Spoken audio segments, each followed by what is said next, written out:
you mga kaibon, maraming salamat po. Welcome back sa YouTube channel natin. Kumusta po kayong lahat mga kaibon? For today's video, sasagutan naman tayo ng katanungan ng mga kaibon natin. Ito po yung unang katanungan sa akin ng kaibon natin. Ang tanong, Idol, tanong lang po, totoo po ba na kapag inilawan ang ulo ng ibon pag kulay pula, split ino po ba? Salamat po sa sagot. Mga kaibon, disclaimer lang. Ang isi-share ko dito ay base po ito sa kaalaman ko at karanasan ko sa pag-aalaga po ng mga ibon. Sa tanong sa atin ng kaibon natin na kapag inilawan daw ba yung ulo ng ibon kapag kulay pula ay split ino na po ba yung ibon? Alam nyo mga kaibon, napaka-importante na ang dapat ang basihan natin ay yung parent para po malaman natin kung talagang split ino ba yung ibon. Meron tatlong ibon na kapag inilawan natin yung mata, nagkakaroon siya ng kulay pula sa gitna. Ito po yung yellow bulls, white bulls, isama natin yung Desino na par blue. Yan po na tatlong yan, kapag po inilawan natin yung mata nila, talagang meron tayong makikita na parang kulay pula dyan po sa gitna. Yan kasing tatlong yan mga kaibon, galing po yan sa mga parisan or sa mga project sa mga ino. Kung meron po kayong mga parisan na hindi po naglalabas ng visual na ino pero naglalabas po ng ganyan kagaya ng yellow bulls, white bulls, Desino par blue, isama natin ang pastel.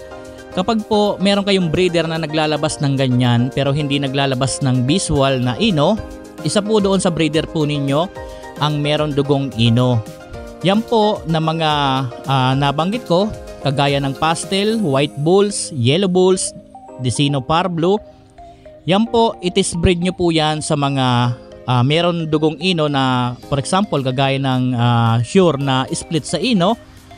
Ipares nyo po yan at makakapagpalabas kayo dyan ng visual. Dahil yan tatlong yan ay apat nang yan na binanggit ko. Yellow bulls, white bulls, Desino par blue, pastel, galing po yan sa mga breeder na meron dugong ino.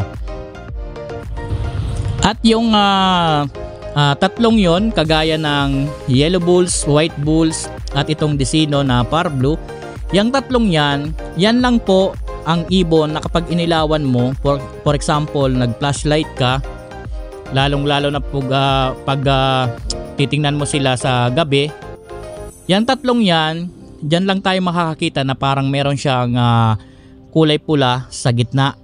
Kahit po itapat natin yung ilaw dyan sa may ulo, halos hindi mo po yan makikita na magiging kulay pula. Doon lang po yan mapupula sa may part ng mata niya sa may gitna. Hindi po ako pamilyar sa mutation na tinatawag nilang dome jade. Yung dome jade nang yan mga kaibon na tinatawag nila, yan po yung mga ibon na kulay itim ang mata, kagaya po ng talagang normal yung mata niya na itim, na kapag inilawan mo, halimbawa nagkakaroon ng flash na meron tayong makikita na kulay pula na parang kagaya sa mga ino. Yan po ang tinatawag nilang dome jade. Yang dome jade nang yan mga kaibon, kapag ang ilaw idinikit mo po sa ulo, talagang makikita mo yung ulo niya parang halos lahat kulay pula. So yan po yung dome jade na tinatawag. Hindi po ako pamilyar sa ganito kaya di po ako makapag-explain ng maayos sa inyo kung ano ba ang katangian nito. Dahil wala rin po akong ganyang alaga na tinatawag na dome jade mga kaibon. Pero meron akong mga kaibon natin ang nakikita, lalong-lalo na po yung kaibon natin, taga-Taguig po ata yun, na meron siyang mga pale faded. Meron din siyang ganyan na dome jade nang yan. So parang kumbaga ang kulay niya ng mata niya talagang itim, saka yung mutation ng ibon hindi naman nalalapit sa ino or wala namang dugong ino, pero kapag inilawan yung mata talagang nagkakaroon din po ng flash kagaya po niya na nasa picture. Kung mapapansin nyo po, ganyan na ganyan talaga yung tinatawag nilang Dome Jade. Hindi po ako gaanong familiar mga kaibon sa ganito, na isingit ko lang po dahil tungkol dito sa katanungan sa atin. Kung meron tayong mga kaibon dito, ang mga nanonood na talagang familiar sa ganyan, bahagian nyo naman kami ng konting idea po patungkol dyan. So yan po yung unang katanungan sa atin. Pangalawa na katanungan, sir, may tanong po ako. Meron po akong matured hen. Ilang matured cock na yung sinubukan kong ipares, pero ayaw parisan yung hen. Ginawa ko na pong purgahin, gutumin, paliguan, force pairing, nilagay sa flight cage, pero walang pumapares sa hen. Meron talagang mga hen na ganito. Ito yung mga hen na sobrang tapang. Talagang hindi mo maintindihan kung saan ba siya lulugar. Napakahirap parisan po ng ganito. Kapag nagkamali ka pa ng pares dito, baka po mayari pa yung cock. Kaya po, dati na experience ko ito, kasagsagan ng pandemya, meron tayong ganitong hen na sobrang tapang. Ang ginawa natin, pinarisan natin kahit na anong cock, talagang ayaw niya parisan. Nagkaroon din tayo ng mga force pairing, talagang hindi rin umubra.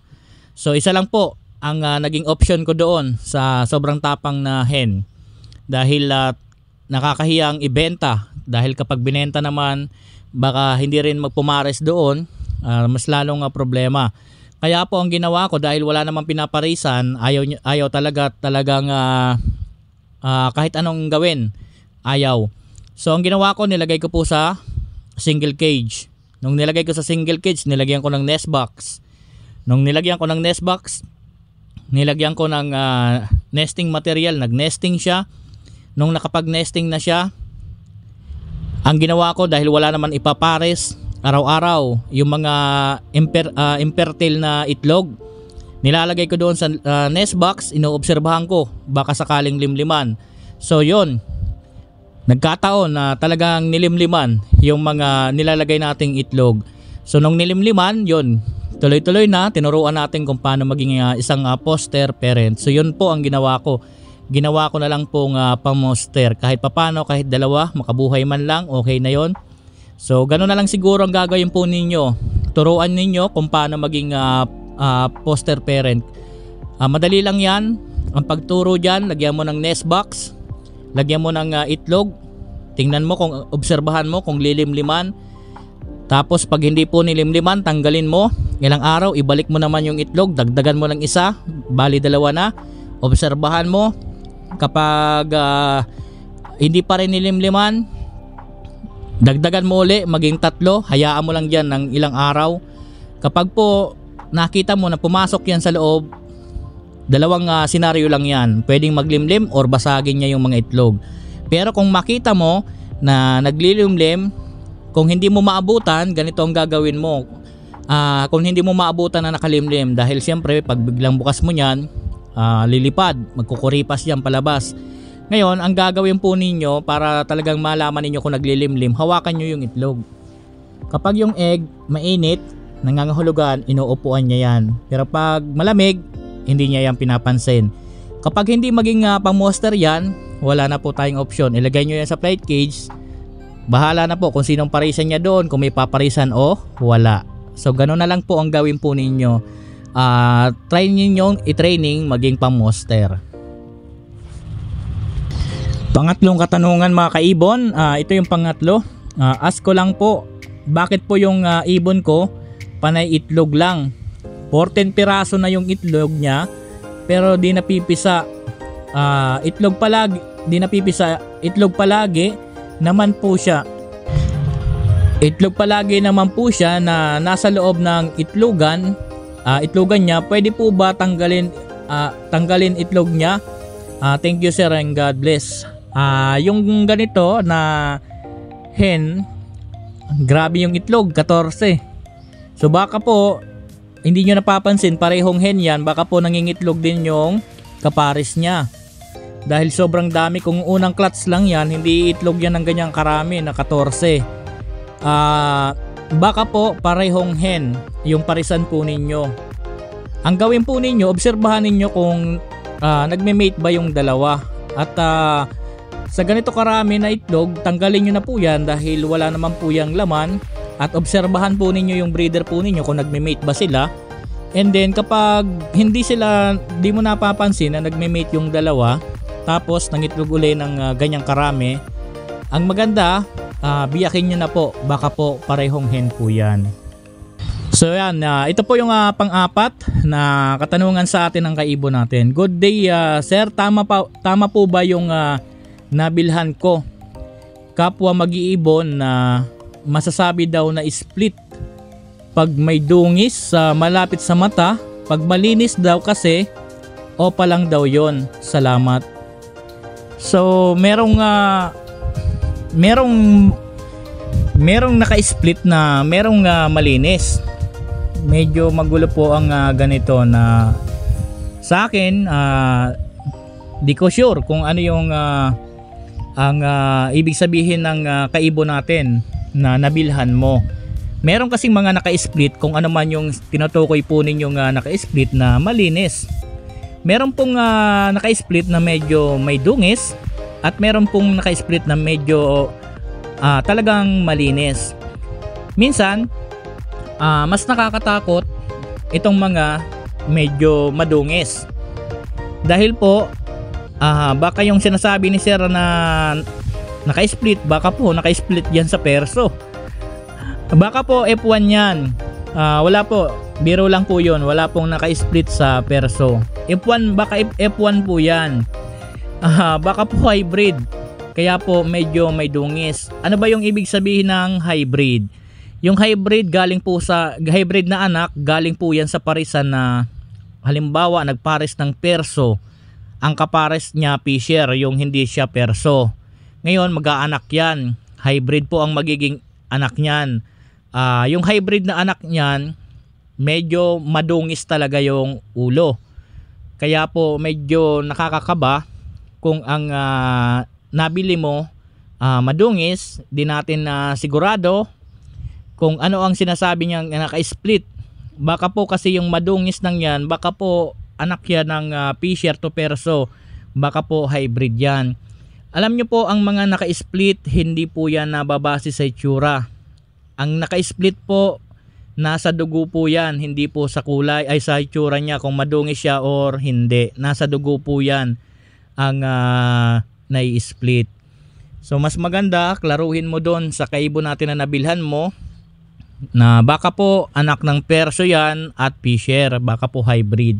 So yan lang po mga kaibon. Doon sa mga kaibon natin na nagtanong, sana po nasagot ko ng maayos ang katanungan po ninyo.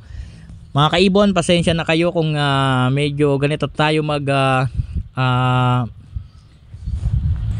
salita dahil medyo talagang pagod din ang inyong lingkod mga kaibon. Sinasagot ko lang po yung mga katanungan ng kaibon natin na tambak na kasi.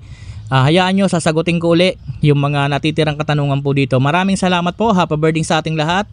God bless po sa ating lahat mga kaibon. Thank you po.